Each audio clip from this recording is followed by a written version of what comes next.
رسول مجتبی کہیے، محمد مصطفیٰ کہیے۔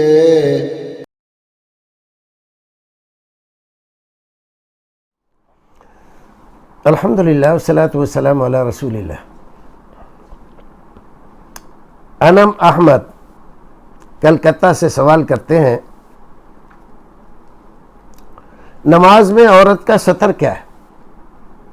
کیا شلوار قمیص اور دوپٹے میں نماز ہوگی؟ دیکھیے، عورت تو سراپا سطر ہے،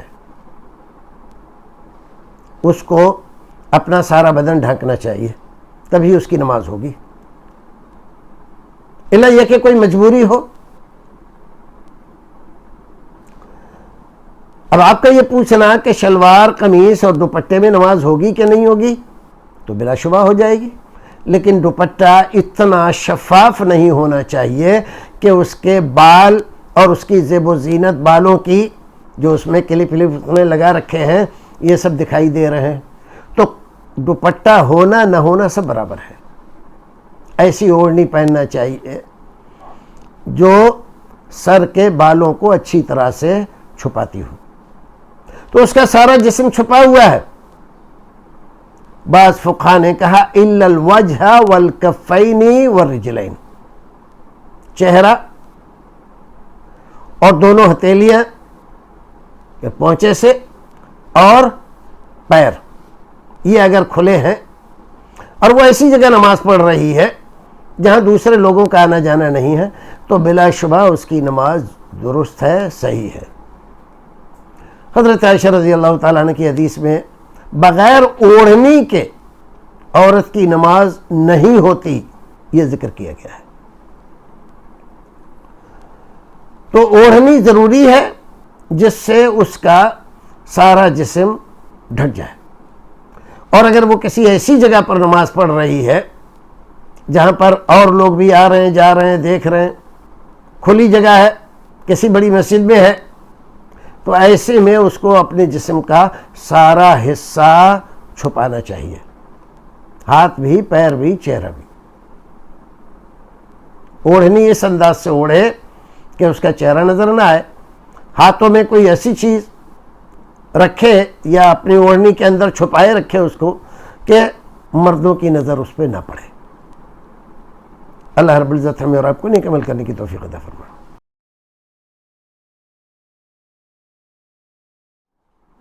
انم احمد کلکتے سے سوال کرتے ہیں، اگر وضو کے بعد کچھ کھا لیا تو کیا کلی کرنا ضروری ہے؟ کچھ کھا لیا کا کیا مطلب ہوتا ہے؟ کیا ساری چیزیں ایک جیسی ہوتی ہیں؟ آپ نے پھل کھایا، مٹھائی کھائی، دودھ پیا، گوشت کھایا، بوٹی کھائی، کیا سب برابر ہے؟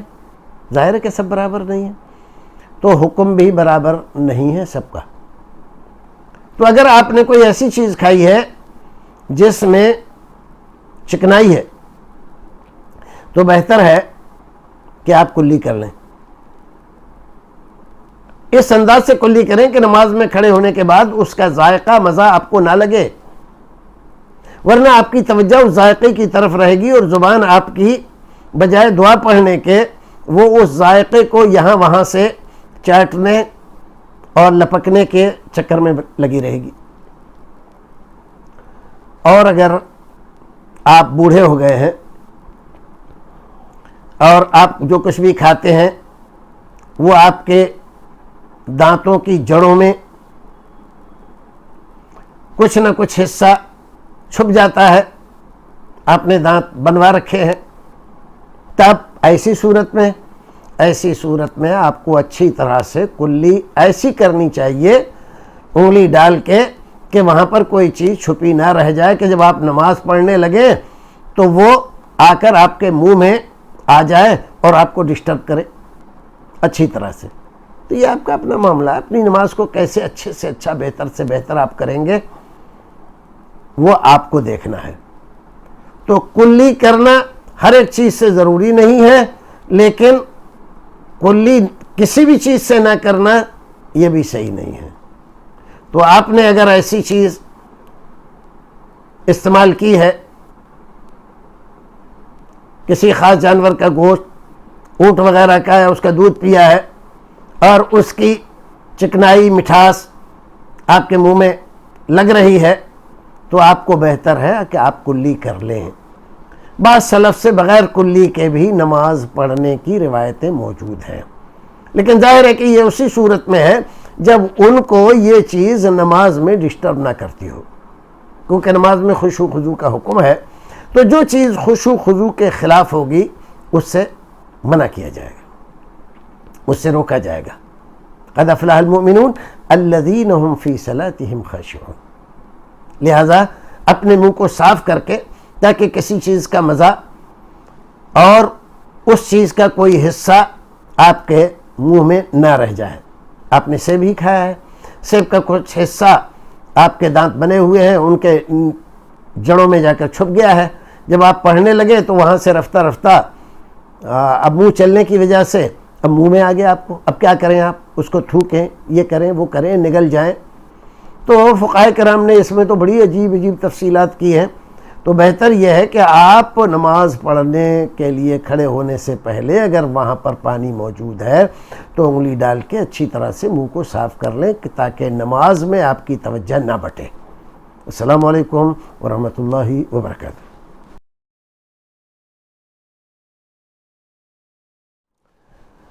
کلکتہ سے انم احمد سوال کرتے ہیں، کیا قرآن شریف کو بغیر وضو کے چھو سکتے ہیں؟ اور اسی طرح سے پوچھتے ہیں کہ ایسی کتاب جس میں قرآن شریف کی آیتیں وغیرہ لکھی ہیں، حدیث لکھی ہوئی ہیں، اس کو بغیر وضو کے چھو سکتے ہیں؟ تو ایسی کتاب جس میں کہیں کہیں قرآن شریف کی آیتیں بھی لکھی ہوئی ہیں، رسول اکرم کی حدیث بھی لکھی ہوئی ہے، بغیر وضو کے آپ چھونا چاہتے ہیں، چھو سکتے ہیں، پڑھ بھی سکتے ہیں، لیکن قرآن شریف کے سلسلے میں علماء کرام کے درمیان میں اختلاف ہے کہ قرآن کو بغیر وضو کے آپ چھو سکتے ہیں کہ نہیں چھو سکتے۔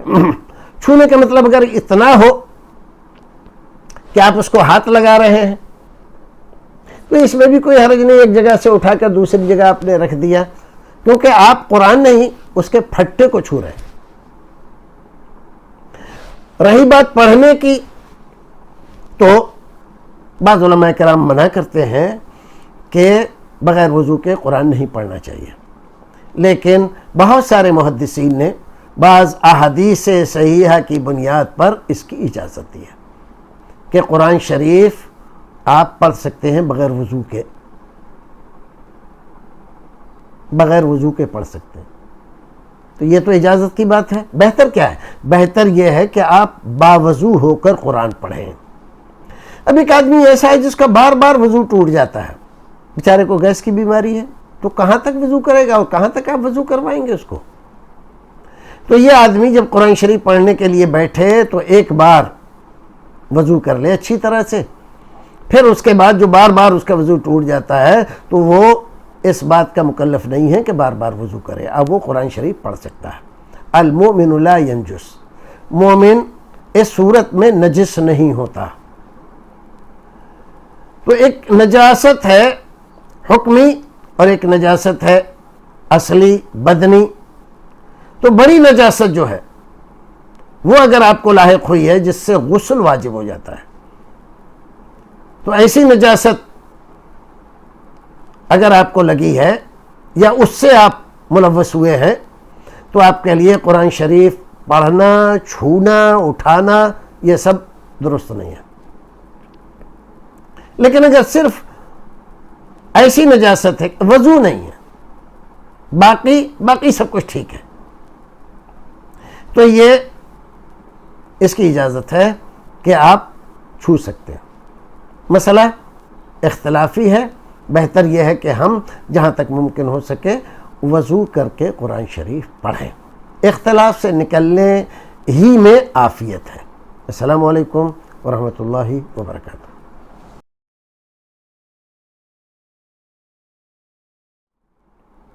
الحمدللہ والصلاۃ والسلام علی رسول اللہ۔ راولپنڈی، پڑوسی ملک راولپنڈی سے محمد مظہر سوال کرتے ہیں، کیا اسلام میں 6 کلمات ہیں؟ سوال واضح نہیں ہے اصل میں. سوال کو اگر اچھی طرح سے واضح کرتے کہ مقصد کیا ہے پوچھنے کا ان کا. جو ہماری یہ 6 کلمات مشہور ہیں بچوں کو سکھائے جاتے ہیں، تو پہلا کلمہ طیب، دوسرا کلمہ شہادت، دوسرا پھر اس کے بعد تمجید اور مکمل اور یہ اور وہ تمام کو جو ہے 6 کلمے. اگر یہ پوچھ رہے ہیں کیا یہ اسلام میں ہے تو اس میں کیا شک ہے کہ یہ اسلام میں ہے؟ اور اس میں ایمان مفصل، ایمان مجمل کا تذکرہ ہے. اس میں یہ سب رسول اکرم صلی اللہ علیہ وسلم کے بتائے ہوئے کلمات ہیں.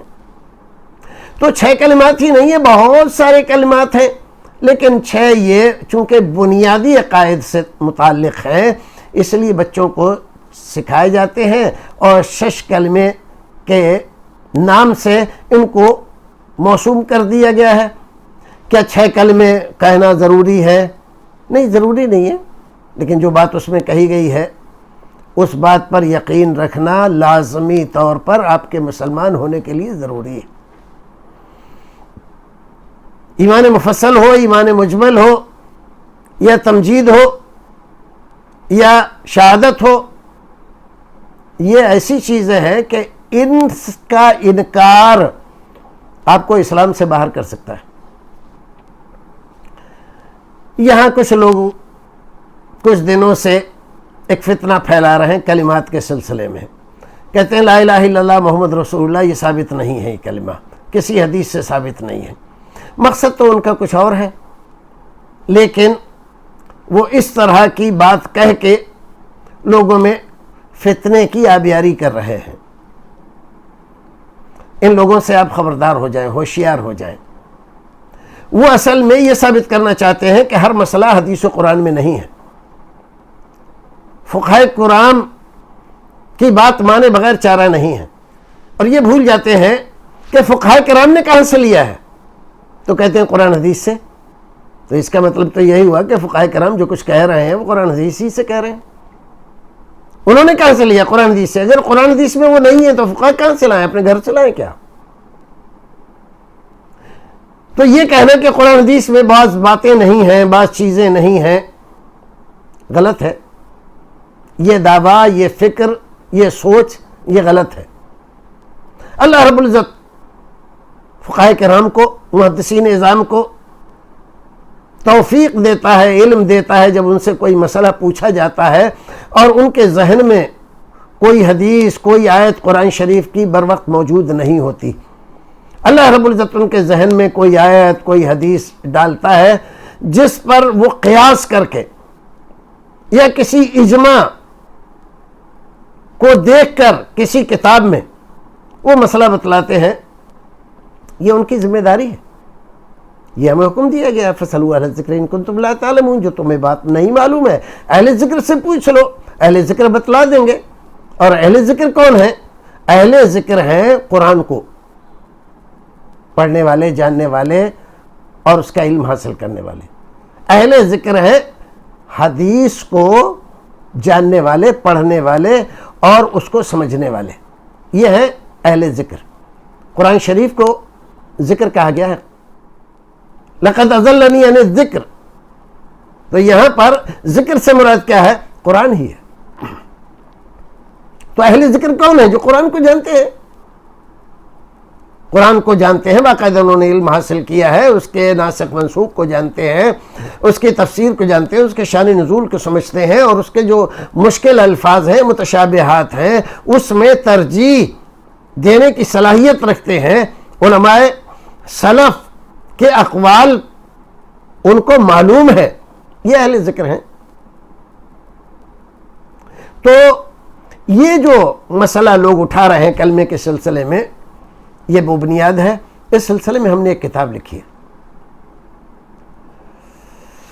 کلمہ طیبہ کے خلاف اٹھائے گئے فتنے کی کہانی. اور اس مسئلے پر جو لوگ وہ شگافیاں کر رہے ہیں ان تمام کا جواب دیا گیا ہے. بہرحال اللہ رب العزت ہمیں اور آپ کو نیک عمل کرنے کی توفیق عطا فرمائے.